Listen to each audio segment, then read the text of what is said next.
Fraude processual é crime, disse também o ministro, o senador Alessandro Vieira sobre o Gilmar, que ele cometeu um ataque violento à democracia. Essa foi outra frase utilizada por ele durante a entrevista, violento à democracia. Aliás, vale lembrar que isso significa golpe de Estado. Ataque violento à democracia é exatamente aquilo pelo qual os réus do dia 8, inclusive o Bolsonaro, estão hoje presos, foram acusados pelo Gonê. E disse o Alessandro, muito bem dito, que isso é um ataque, é um golpismo. O que o Gilmar fez foi um golpismo à Constituição.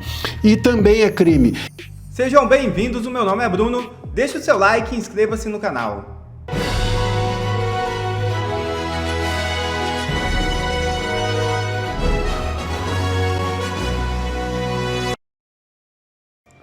Gilmar Mendes é acusado de cometer fraude processual. É isso mesmo.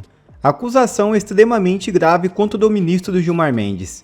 O senador Alessandro Vieira, relator da CPI do crime organizado, afirmou que o ministro do Supremo Tribunal Federal, Gilmar Mendes, cometeu fraude processual ao anular a quebra de sigilos fiscais e bancários da Maridit, empresa que tem como sócio Dias Toffoli. A decisão contra a Maridit foi tomada pela CPI do crime organizado na semana passada. Segundo Vieira, Gilmar Mendes não poderia ser o juiz do processo. Abre aspas. Você teve uma fraude processual muito clara. Basta ser aluno do primeiro ano de Direito para saber que você não pode escolher o seu julgador, afirmou o parlamentar. Para Vieira, quem responde por esse crime de fraude é quem praticou a fraude. No caso específico, foi o ministro Gilmar. Fecha aspas. Afirmou Vieira em entrevista ao programa Roda Viva da TV Cultura. O senador disse que o ponto central agora é saber quem teria competência para responsabilizar o integrante do Supremo. Abre aspas novamente para Vieira. Esse é o desafio de $1 milhão. A gente vai ter que descobrir essa resposta na prática, dentro do arranjo constitucional que nós temos. Fecha aspas. A gente fala agora, retoma o assunto sobre a CPI do crime organizado, que vai tentar reverter a decisão do ministro do Supremo Gilmar Mendes, que anulou a quebra de sigilo da empresa Maridit, ligada à família do ministro Dias Toffoli. A medida havia sido aprovada pela comissão para ter acesso a dados bancários e fiscais da empresa. Em entrevista ao programa Roda Viva, na noite de ontem, o relator da comissão, o senador Alessandro Vieira, do MDB de Sergipe, classificou a ação de Gilmar Mendes como fraude processual. Muito cuidado, porque, infelizmente, eu não posso confiar no julgador. É uma tristeza você dizer isso.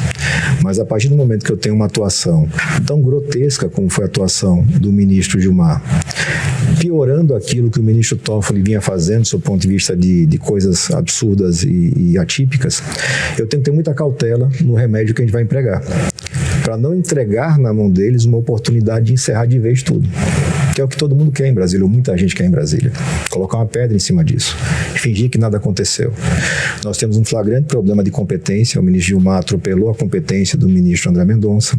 Como o senhor explica que essa decisão tenha sido tomada pelo ministro Gilmar e não pelo ministro André Mendonça? Foi uma escolha de relator. Você teve uma fraude processual ali, muito clara. Não, a senhora é professora, mas basta ser aluno do primeiro ano de Direito que você vai saber que você não pode escolher o seu julgador. Quem responde por esse crime de fraude? Quem praticou a fraude, no caso específico, foi o ministro Gilmar Mendes. E quem vai indiciá-lo ou responsabilizá-lo? Esse é o desafio de $1 milhão, Salário. A gente vai ter que descobrir essa resposta na prática. O Alessandro Vieira também disse que não é possível confiar em Gilmar Mendes e que a atuação dele foi grotesca. A gente está estudando as alternativas jurídicas que a gente tem na mesa, com muito cuidado, porque, infelizmente, eu não posso confiar no julgador. É uma tristeza você dizer isso. Mas, a partir do momento que eu tenho uma atuação tão grotesca como foi a atuação do ministro Gilmar, piorando aquilo que o ministro Toffoli vinha fazendo, do seu ponto de vista de coisas absurdas e atípicas, eu tenho que ter muita cautela no remédio que a gente vai empregar, para não entregar na mão deles uma oportunidade de encerrar de vez tudo. Bom, só para relembrar, o pedido da Maridit para suspender a quebra de sigilo ocorreu por meio de um habeas corpus e não passou pelo sorteio normal de distribuição no Supremo. O advogado da empresa, Fernando Neves, protocolou a ação num processo que já estava arquivado e era relatado por Gilmar Mendes sem ligação com a CPI. A estratégia para tentar reverter a decisão será discutida ainda hoje. Marcília, a gente acompanhou trechos aí dessa entrevista que foi concedida pelo senador Alessandro Vieira ao Roda Viva na noite de ontem, e ele usou um termo forte, né, bastante incisivo para caracterizar ali a decisão do ministro Gilmar Mendes. Ele chamou de fraude processual no caso Master, o ministro Gilmar Mendes, que atropelou, né, o ministro relator André Mendonça e anulou, né, cancelou ali a quebra de sigilo da Marit. Que é crime. Fraude é crime. Então, olha só, o Alessandro Vieira... Começar por aí, né, Marcília? É crime. É crime. Começar por aí. E não vai terminar por aí, infelizmente, porque se é crime, devia prender, devia punir. E aliás, me chama muita atenção, né? O repórter pergunta, ou o entrevistador pergunta, quem pode? Se é crime, né? Quem então pode indiciar e etc. É incrível como não passa pela cabeça nem de quem pergunta e nem de quem respondeu. O próprio Alessandro foi... E a gente vai ver, né, insinuando que seria o próprio Congresso que resolveria isso. Mas a gente deveria ter o Gonê. O Gonê tá lá para quê? Para que? Aliás, eu vi outro dia, né?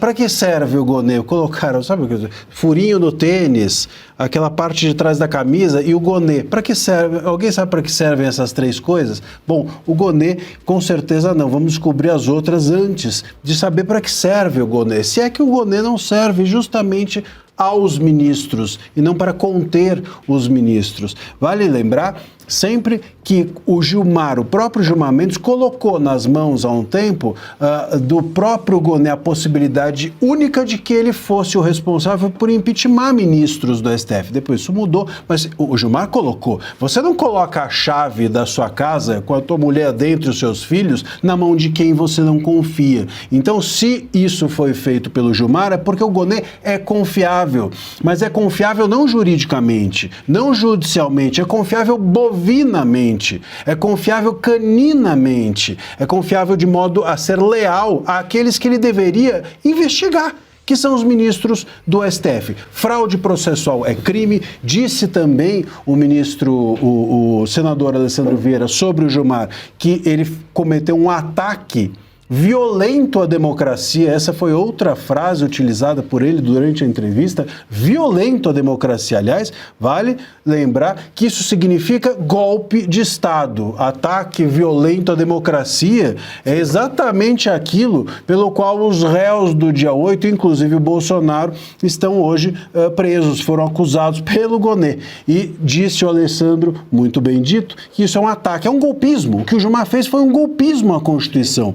E também é crime.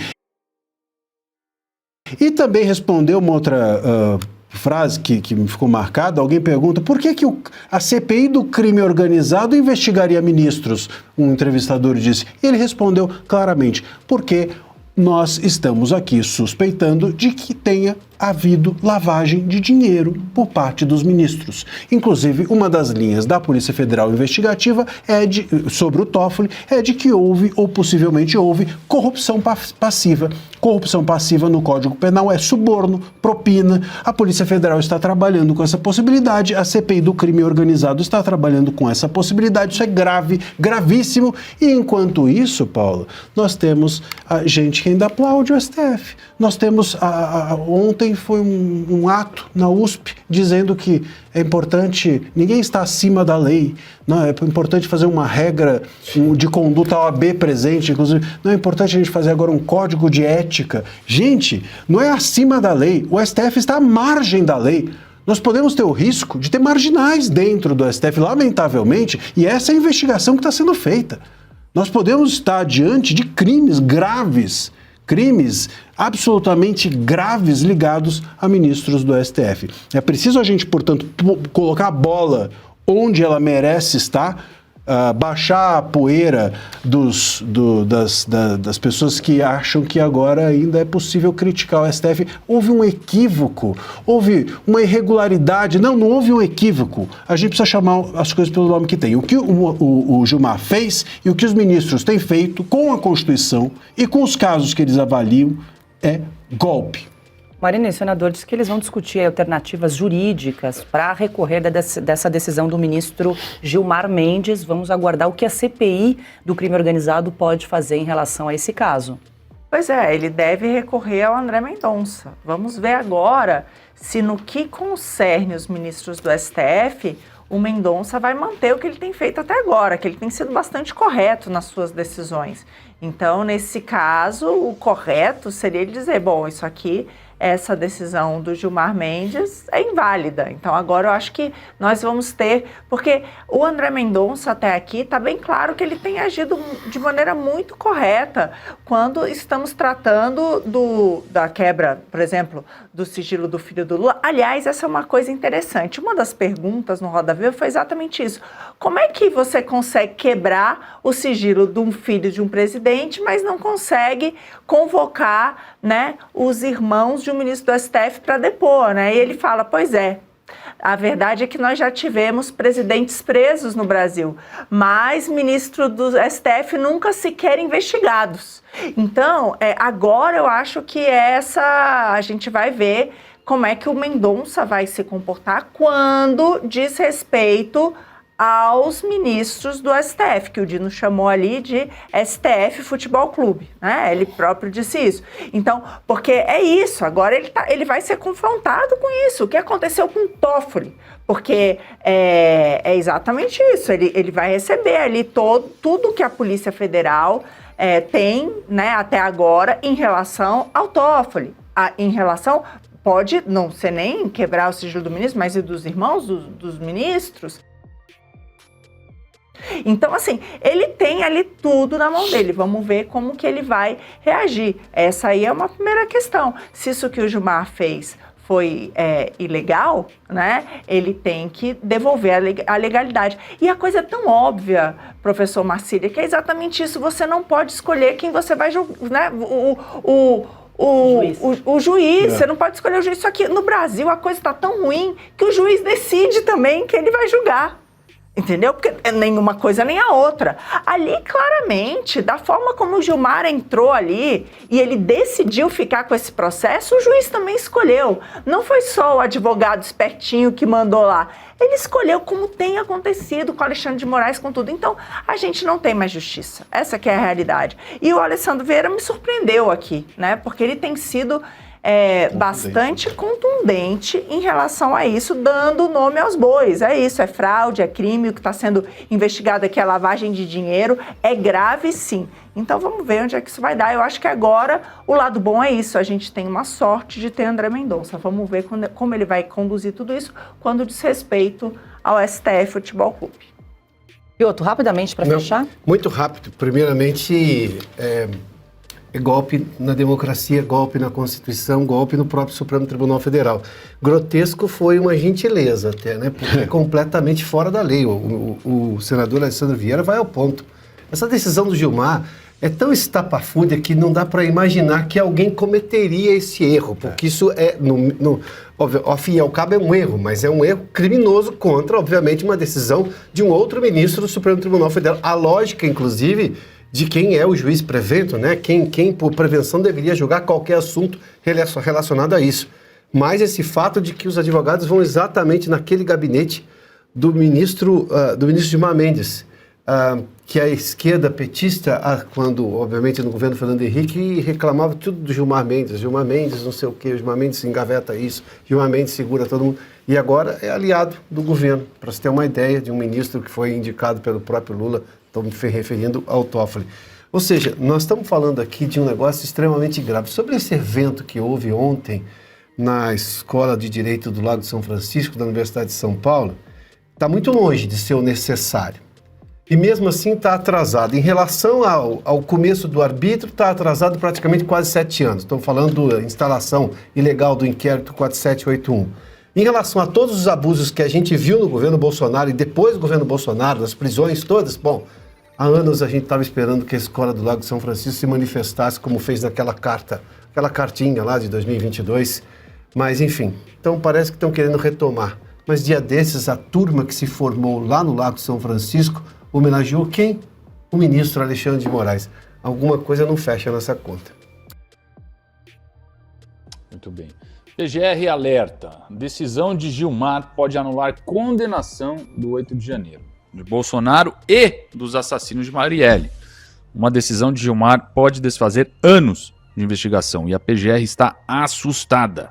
Gilmar trancou uma ação penal por ser baseada predominantemente em delações. E a PGR alerta, o mesmo raciocínio pode sim anular as condenações do 8 de janeiro, de Bolsonaro também e dos irmãos Brazão, mandantes do assassinato de Marielle. A PGR contesta, abre aspas, a investigação tinha provas robustas antes das delações, fecha aspas, e chamou a decisão de extrema gravidade com severas consequências. Em outras palavras, um único ministro do STF pode desfazer anos de julgamentos com uma caneta. Será que sabia o que estava fazendo? Consta, eu vou começar com você essa. Tá? Aqui eu pergunto para você. Pode falar. Eu não sou especialista, né, em direito e tudo, mas assim, quando a PGR se manifesta contra canetadas do Gilmar Mendes, a gente vê que a coisa foi longe demais. Né? Quem é o PGR? Vamos lembrar, né? O Gonê. É o ex-sócio do Gilmar Mendes, que vendeu lá sua participação no negócio para o filho do Gilmar Mendes, se eu não me engano, por 12 milhões de reais, né? E que se mostra, cá entre nós, né, bastante subserviente, vassalo até, da turma ali do Supremo. Né? Você olha para a cara do Paulo Gonê, para a postura dele nesses julgamentos e tudo, ele é até constrangedor. Né? Ele parece um cachorrinho ali na coleira, né, do Alexandre de Moraes e companhia, e do próprio Gilmar. Né? Então, quando ele emite um parecer desses, né, de que, olha, o Gilmar pode, desculpa meu francês, mas pode cagar a porra toda, né?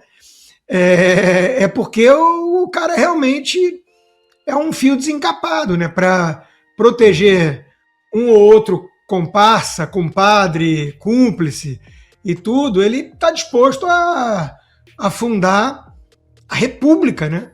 Enfim, o Gilmar é pouco falado, porque, claro, por motivos óbvios, a gente foca no Toffoli, no Alexandre de Moraes. Esses escândalos do Banco Master alimentaram ainda mais isso, além de serem os dois que criaram e passaram a relatar ali o inquérito do fim do mundo, né, que vem perseguindo a direita há 7 anos, vai fazer agora nesse mês, já. Mas o Gilmar Mendes precisa ser lembrado de tempos em tempos. Quem conhece o personagem sabe disso. Soa até estranho, confesso, quando a gente bate o olho num GC, por exemplo, numa tarja, e como essa tem PGR, decisão de Gilmar pode anular condenações, ou seja, uma manifestação da Procuradoria-Geral da República, na figura do Paulo Gonê, contra algo que tenha saído da caneta do Gilmar Mendes. Por quê? Paulo Gonê foi colocado na cadeira de Procurador-Geral da República justamente por Gilmar Mendes, que é o decano da corte e quem dá as cartas, o estrategista do STF, pelo menos nos últimos anos. O Paulo Gonê foi sócio do ministro Gilmar Mendes. Claro, a sociedade foi desfeita antes da chegada dele à PGR, não precisaria nem comentar este ponto, mas eles são muito próximos. Então, quando o Procurador-Geral da República, alguém que foi colocado na cadeira para não criar problemas, justamente para que a figura do agente acusatório no nosso ordenamento jurídico ficasse escanteada mesmo, de verdade, basta ver aquele julgamento da primeira turma, os primeiros núcleos, basta ver aquele julgamento. A figura do Paulo Gonê na fase, por exemplo, de perguntas, quando interrogatórios, Paulo Gonê parecia ler uma lista de questionamentos preparada previamente para ele simplesmente cumprir um papel ali. Ele, às vezes, deixava a sensação de que não conhecia o relatório de 900 páginas da Polícia Federal, da farsa do golpe hollywoodiano de janeiro de 23. Então, soa muito estranho tudo isso, mas o resumo talvez seja que Gilmar Mendes tem feito tanta ginástica jurídica e tantas decisões estapafúrdias, dando um nó no direito, que isso assusta muita gente. Ontem, por exemplo, para citar a fala do senador Alessandro Vieira durante o programa Roda Viva, ele que é o relator da CPI do crime organizado, que funciona no Senado e que aprovou a quebra de sigilo da Maridit, a empresa da família Toffoli, empresa que tem como um dos donos, tinha como um dos donos o ministro Dias Toffoli, colega de toga de Gilmar, ele fala que o ministro decano cometeu uma fraude. Ele utiliza a expressão fraude durante o programa. Fala em atentado ao Estado de Direito e por aí vai. Mas veja que Gilmar Mendes talvez tenha feito esteja fazendo tantas chicanas, tantas manobras dentro do próprio STF, que até quem está mais próximo dele se assusta.